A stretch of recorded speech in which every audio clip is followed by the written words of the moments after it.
Gaeilge Weekly is a Learn Irish Online production. To find out more about LIO, check out the description down below. Hello, Conas the Thomas. Fáilte is Seach. Is Liam ó Learn Irish Online.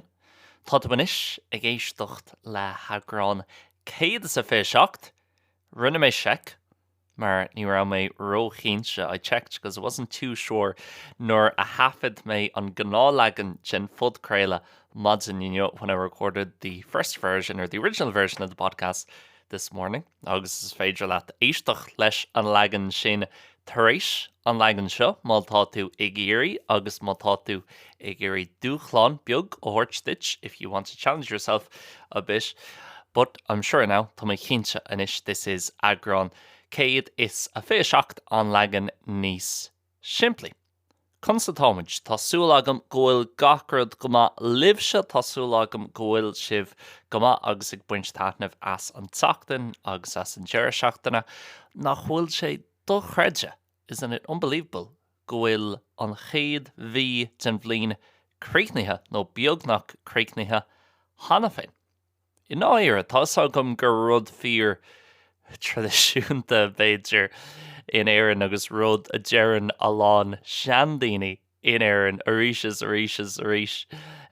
Hasn't the year, hasn't the month, hasn't the week flown by? Ach in áire, b'éidir gohfuil sé ag dul níos tapúla domsa agus mise an seo sa Spáin. It might be going a bit quicker, and me over here in Spain, Marielle nach bhfuil an sneachta agus an leach áir ann, agus no snow and ice agus níl an aimse róchanna, beag níl báiste ach níl sé róchanna I gcompráid le héireann. So b'éidir Marielle sin, moithíonn sé nach bhfuil sé tar éis dul go hanbháil fad. It doesn't feel like it's gone very slow for me. Ach, do chreide an smaoine gohfuil sé inis beag nach mí omláin ón íchachin bliana agus gohfuil muid inis ag dridgeam leis an tarach. We're kind of approaching spring piece le piece. Bhí mé mu siúlóid imagine agus bhí mé ag smaoine nach bhfuil sé granmhar gohfuil buint idir imeachtaí difriúla. Isn't it kind of funny that there's a connection between different events I ruth na bliana? Go háirithe imeachtaí a bhaineann le sport agus an tám den bhliain. So mar hampla má dearm cluichí móra sa chraomh, sa feilghailech nó sa na máineocht I borch an chrócaigh. Bíonn tos ag smaoinemh faoi cintám I ruth na bliana, bíonn tú ag smaoinemh faoin saoire. Miúil, mí meitheamh beidir daoine níos sinne, bíonn siad ag smaoinemh faoi mílúna sa mí bheán fómhar mar go tradiisiúnta agus go stairiúil traditionally and historically I gcónaí bhí na cluichí móra san All-Ireland siúil sa míana sin ach na leitheanta seo bíonn siad siúil miúil mí meitheamh agus nóí tá an séisiúr peilghailech agus an séisiúr chumlúchas Gaeil díreach tar éis tosú arís. It's just started back up again only 2 days ago as I record gá lá ó hin agus mise ag tafadú. But if I say má dearm chraobh domhanda sa darts, bíonn tú ag smaoinemh faoi nulach.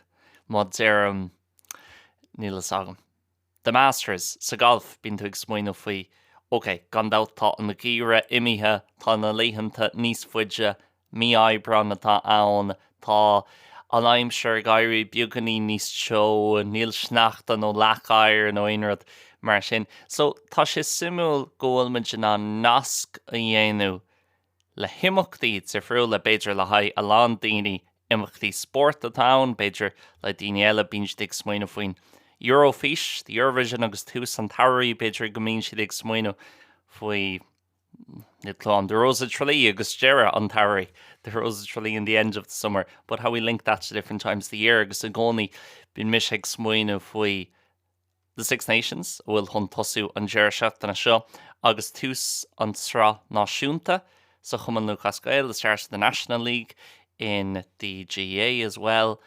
Agus gúil sé sin mar ní deire an chaomhrí ach gúil muid tar éis dul tríd an píosa is massa den gheimhre. So not the end of the winter, but that we've gone through the kind of toughest period or the coldest period of the winter. Again, I say over here in Spain where there's no ice or snow, German just a spawn áit nach bhfuil sneachta nó lacai or no inrod mar sin. So I appreciate we don't have real winter here, and most people listening do. Níl gíre cheart agin an seo ach arás in air an tá gan dat ach. Tá sé simúl I gcónaí bí méid smaoine faoi cúpla rud maidir leis an sport fiú tús an séisiir sa League of Ireland sa soccer bíonn sé mar OK. Támuid tá an chuid is móid an gíre Déanta agin agus písa le písa támuid sé ddridim leis an tarach agus léonanta níos fuide aimsir níos fearr agus mar sinne. An tachtan seo ar an bud chreile bhí mé géirí labhairt písa beag faoi cad atá tábhachtach. So mar Seol the gach duine, as everybody knows, a bhí na géisteach go minic orintanta bín agrannaí beaganí níos daire. So go weekly, sometimes it's the slightly more serious episodes. Agus orintanta bín say óhád níos éadrima. Sometimes it's a lot lighter. It's always light. Ag only bín say éadrim. Ach orintanta bín mé ag labhairt trí rud éigean nach chuil ró tábhachtach. Ag inneo Hanna féin thosad, you already know, agran beagnaí níos daire a bhaid ann. Ach ní bronnach nó aon rud mar sin, won't be sad or anything like that. Hopefully it'll still be happy and positive. Le cúna dé fós agran jazz sásta a bhaid ann agus ní bhaid sé bronnach nó aon rud cosúil le sin. Ach go minic ar an bud chreile bín mé ag labhairt beagnaín faoi an chuí bhfuil mé beagnaín old school nó sean aimsríthe. Ní bhí mé ag chathú mór an ama ar na míon síalta. Bálam níos leo ama a chathú ar na míon síalta ach sin scéal le haid lá eile. Déana mbearcht gan a bheith ag léamh an numarcha de nuacht.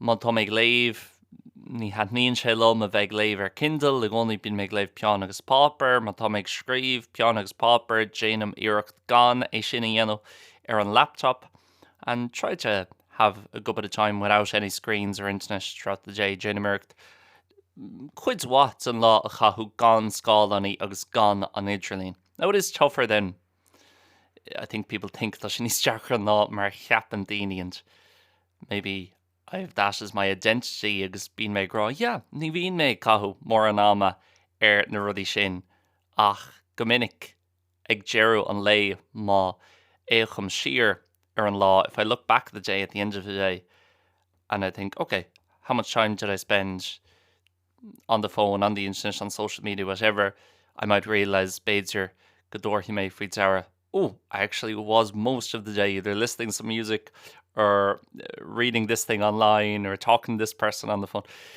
Ach, déana mbearcht nuair is féidir liom gan a bheith rócheangailte leis an technoliacht.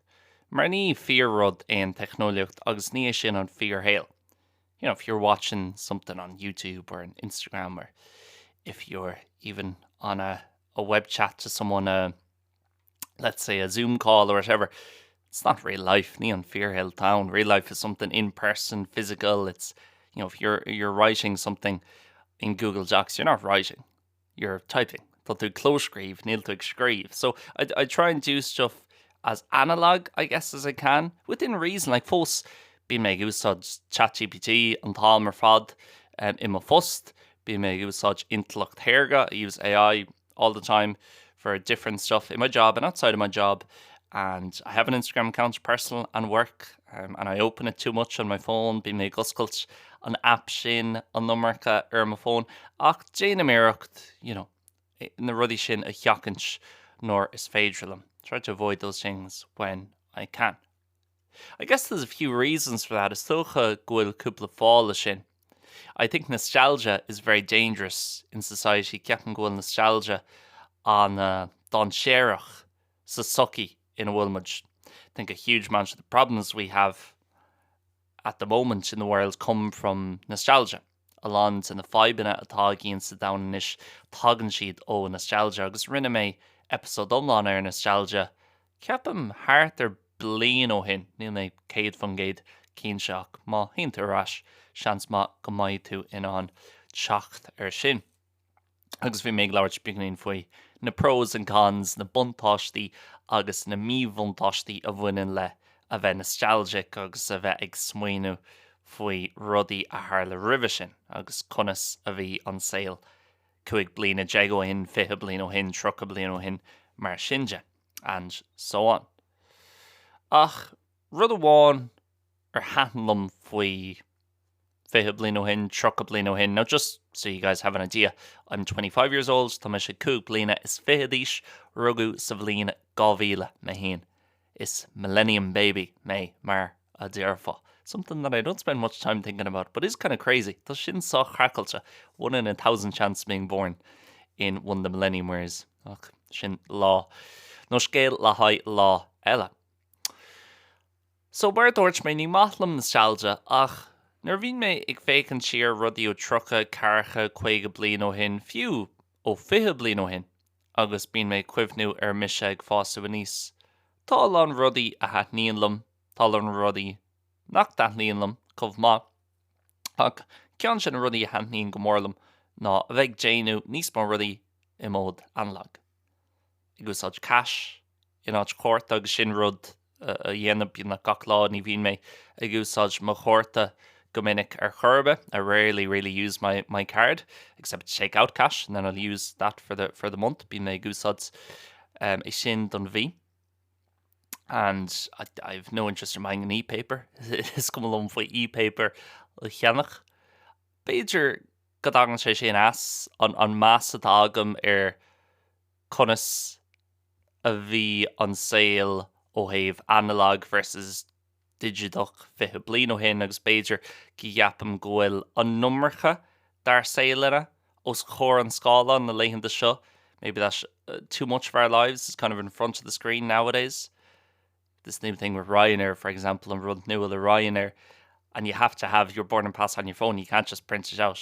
Something I think is completely unfair, and a lot of people in society will say sin go humlán mí fearálta ar lán daoine sa sucky, but it's not the show for that, or it's not what I'm talking about today. Ní seo an show chun labhairt faoi sin nó níthe sin an rud a bhfuil mé an labhairt faoi neo ach sin just sampla de beidir bhfuil an numar gur rudaí ar na scáilán a léonanta seo. Tá sé úsáideach, tá sé gcíntaach nach gaithí tú an boarding pass a frontáil amach. Nuair a haon mise go dtí an airport, ní bhíon aon pápar agam déanam gacharad ar an phone, mar tá sé níos éasca. So, hín mé go thomláin ag marchdal ghfuil sa bhliain ní ag nóchaní. I'm not living like it's 1999 completely at all. She'll use Spotify over buying CDs or MP3 or anything like that. So it's just easier and it's handier. Tá sé níos éasca agus níos úsáidsaí. But when there's no kind of option and when you have to do it and everyone's being driven towards the screen, I think sometimes orintha na leitheanta seo I forget you do have an option. Tá rá agat sa saoil. And that's one of the things that gives me great joy in life. Ceann an rudaí a thugann glinder dumsa agus alán sonas dumsa sin ghuil rá agam, and then when I wake up in the morning, I don't have to spend all day on the computer. There's nothing stopping me from going to the square like I did just before recording this podcast. Dulgadí an phríomh chearnóg an seo is Seol mar a rinne méid dír chraibh an fud creile seo a hafaú agus me leabhar a léamh agus just beagán people watching a dhéanú. Dul agus cafe a ól béidir, gan an phone, gan a bheith fécinn sé ríomhphost nó an nuacht nó aonrad mar sin, agus just a bheith smaoinú nó ag fécinn timpeall na háite. Agus gan an technoliacht I gcónaí a bheith leat without always having the technology with you. Déanam iirecht na meán síalta a cheachant nar is féidir them. I try to avoid social media when I can. So beagán zachar orintha agus tá sé ag tastal leaimhphost arís. Tá sé tastal píosa beag leaimhphost agus arís sin ráha atá Déanta agam. Ach, nuair bhíonn tú ar na meán síalta agus bíonn leitheanta agam nuair bhíonn mé ar na meán síalta an lá ar fad agus moille beagnach sin ag deire an lei. Bíonn me insin ag dul chomh happy sin agus moille chomh imneach. ag léamh faoin rud seo dúirt Trump, ag léamh faoin rud seo ag tarlú in Indonesia, ag léamh faoi rudaí in Éireann, ag léamh faoi rudaí sa Spáin, ag léamh faoi rudaí a bhfuil mo chara ag déanú, ag léamh go bhfuil an duine cáiliúil seo tar éis bás aáil. Agus an sin tugam faoi deara, tá caveman brain agam. Níl mé an rá ba cheart go méoch mé amach mar hunter-gatherer sna pórcanna, tá mé bhád níos sásta a bheith bio anois agus a bheith inán rudaí cool a dhéanamh cosúil le féchant ar pe chlór talafíse ó bhfuil mé géirí díreach anois ar an idirlín agus gur féidir a bheith i deagháil le pe cara atá agam timpeall an dhaoine. Mar sin, instantly, tá mé fear bhuíoch go bhfuil me bio sa ghlún. So I'm very, very grateful that I'm alive in this generation. But, ach, caithfear corrumíocht a bheith agat. You have to have that balance. Leabhar mé cúpla mí ó hin faoi nuacht agus bhfuil méid déanúireacht chun just stop a bheith ag léamh an nuacht. Ní chéad fan géad mar, fós tá mé géirí fáil amach cadat ar siúil agus fiú ceapam gohfuil an rud céine a gin go léir fiú na rudaí brónacha agus na rudaí níos daéire a bhín ar siúil timpeall an dhaoine. Faigheann muid rud ag an as na rudaí sin a léamh agus bheith leanúint na rudaí sin. Fiú má tá tú ag léamh na nuachta agus fecinn tú go bhfuil rud ag an uafásach tar éis tarlú san Stát Aontaithe nó in Mexico nó wherever. Scuma.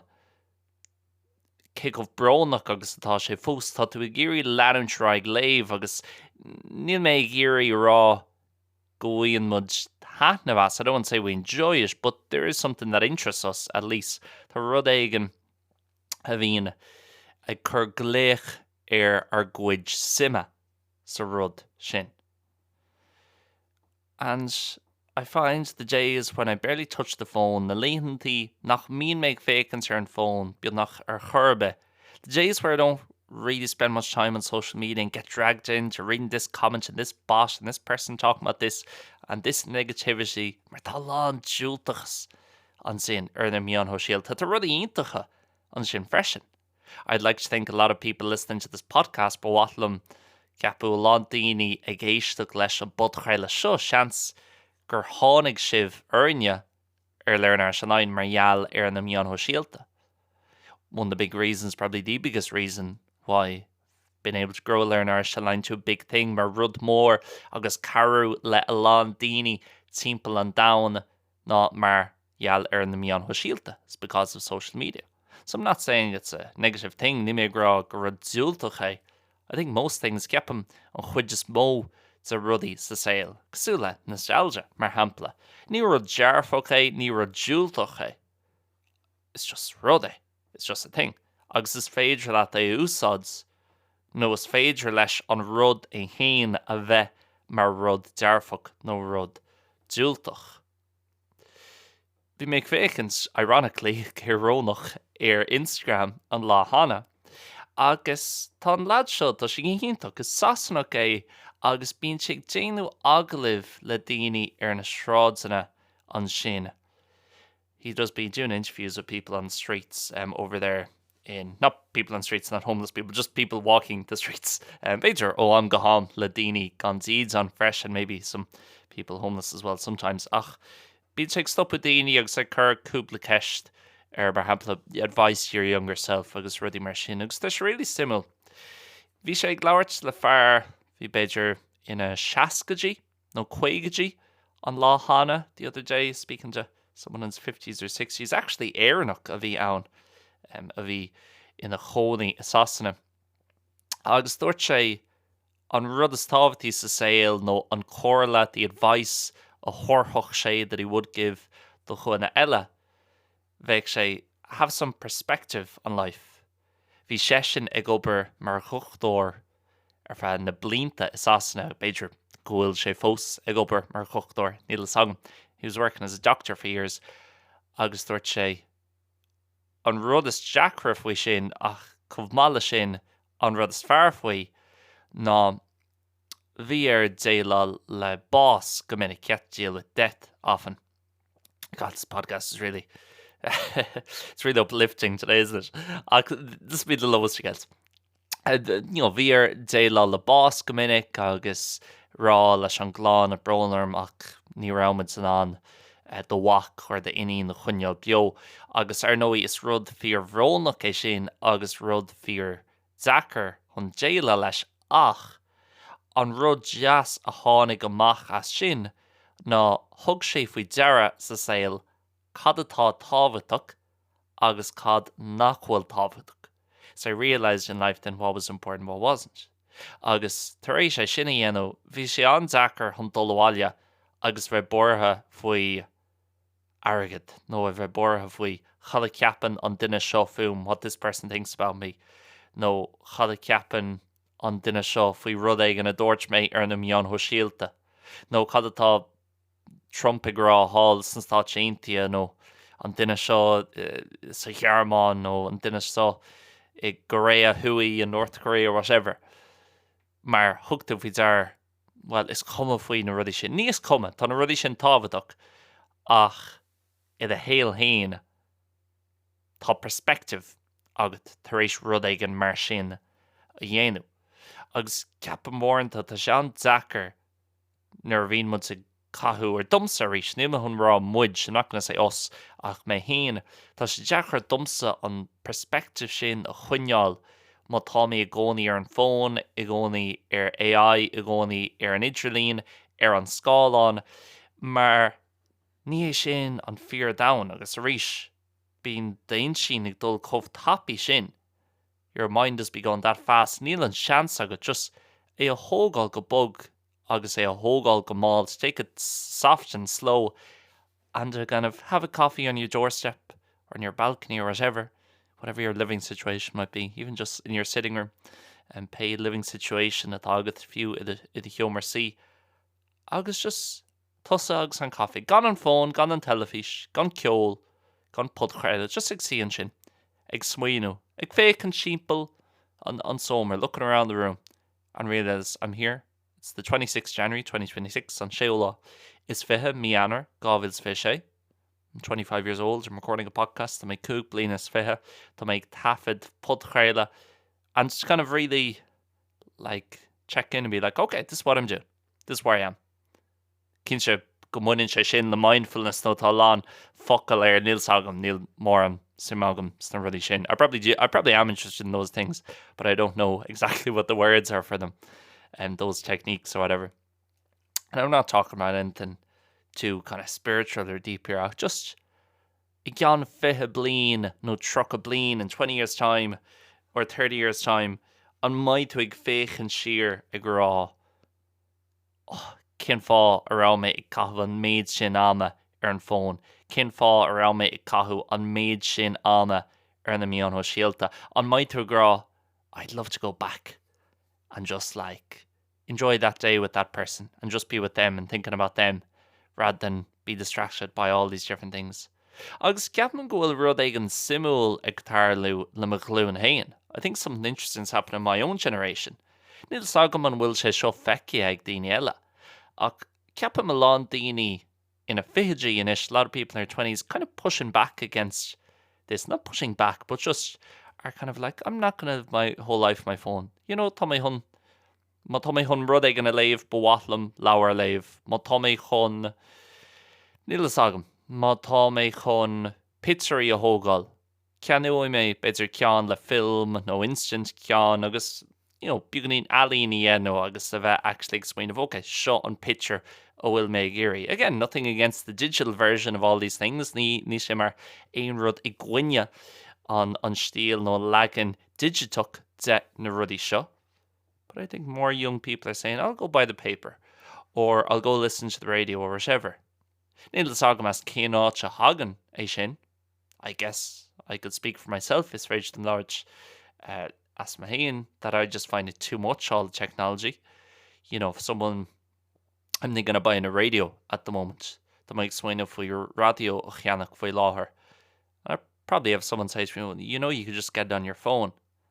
I find older people actually, this is my original point, Sean rud around me guri raw ag an tús, that actually I gcónaí le technoliacht bíon muid ag smaoinú, okay, má tá tú níos ógia tá tú níos mó am a chathú na mian thuisiilt an idirlíon os chóir scáilán on social media, on the internet, in front of screens. Ach actually ceapam daoine, ní sean daoine ach daoine ina carcatí ina chuigetí sin iad na grúpaí a bhí na cathúd níos máma agus nach digan orintha like cad bhfuil mud ag iarú déanú na daoine óga. Those people kind of spending too much time on technology sometimes. I don't understand sometimes. I'd be trying to explain to someone in their 40s or 50s sometimes, oh, I'm thinking of buying a radio, or I bought a record player last year. And they'd be like, oh, you know, you can get that on Spotify. Or I was like, níl mé grá go bhfuil sé níos éasca. Or níl mé grá gur like a hill I want to die on é seo nóin rud mar sin. Tá mé grá ach tá mé géirí an radio bhagam. Tá mé géirí é túnál mé héin. Tá mé géirí é oscailt gan a bheith oscailt on phone. I want to be able to open it or to turn it on, I guess, é chasú ar siúl gan on phone oscailt. Sure, I could just get a digital radio app on my phone and play all the stations I want. I'd get many more than the local ones I'd get here with a radio with the little analog thing. What's it even called? The little stick. Analog? Sin on focal there? Antenna. Sin on focal. With the antenna. Ach, come along. Fui sin. Tá mé géirí an rud é híon a bheith agam agus a bheith an ag súanál agus má hagan arán ar an radio a hatníon lom tá sé le gá no way. Tá níos mó dríocht ag buint le sin ná just, okay, tá mé hon is seo a chur ar siúl. It's more kind of magic to that than just, oh, I'll just put this on because I can put any song on or any film on. And again, I guess it's just about balance. Corrumiocht sin cad atá ag gceist. Ach mochium gwil a lán daoine ag mochú beagnaíonn cosúlam hain ar an topic seo. Go háirithe daoine má is, tá muid tar éis sé eáil le 5 bliana nó 10 mbliana anuas in éireann. Níos mó daoine óg ag fólam na Gaeilge, níos mó daoine óg ag fólam trad music agus níos mó daoine le sim sa ceol trad ach go háirithe daoine óg. Ag fill ras ar beidir níl sam saoil beagnaí níos tradiisiúnta. Now, tá lán rudaí sa saoil tradiisiúnta tá go hanis. There's a lot of things from 20, 30, 40 years ago from more traditional Irish life that are terrible, and thankfully we've gotten rid of out of our society. Níl said agin in sin ar sucky agus mar dúirt tá nostalgia beagnaíonn don séireach le lán rudaí an seo. So níl mé grá things were better. I think this is the best generation to ever live in. Ceapam gúil an tám seo mar an glún nó an tám is fear riomh chun a bheith ar an blanéid seo to be on this planet. But I think there's also things we can learn from previous generations. Ceapam freisin tá lán rudaí gur freidslinn fólam ó chlúntaí riban. Agus beidir rá, okay, le céad bliana anuas bhí muid a gcónaí a gúsáid níos mó scálaní. Over the last 100 years or 80 years, we've been using more and more screens. Sto chun chéad scála na tháinig isteach bhí sé mar an telefís. Bhín telefís agin agus tar éis an telefís bhí riomhrí go leiscail. Tar éis na riomhrí bhí an intralín agin. Agus bhí sé mar rud ará tú an chur ar the desk agus bhí tú an dul isteach agus an scála an úsáid ag the desk. Iní sin bhí an laptop agin, okay, tá mé ná níos mó am a chathú ar seo agus níos mó rudaí a áil déanta agus níos mó síimseocht mór entertainment a bheith agam gach lá má tá mé ag dul ar an train go dtí an obair tá mé ná an féchant ar rud éigean ar an laptop an sin an phone cliste le idirlín thart ar 2010 sin na mian ho síalta níos mó bailí chun an phone nó an idirlín a úsáids agus an sin an phone níos tapúla agus an phone ag tastal chun níos mó rudí dhéanú chun dul isteach go cluiche pelle nó ceol churn beidir tá an phone ag tastáid agus an QR code agus arís tá a lán rudí níos áisiúla agus níos éasca. A lot of things are easier and more convenient. Ach freisin beidir goil daoine just ar gráin is. You know what? Let's just put the brakes on a bit. Beidir bu ceart dún dul beagganí níos muile. And let's just make sure if we have 16 hours when we're awake a day, and we'll sé or zeg chlig agin in a wilmage in our new shukt gach law.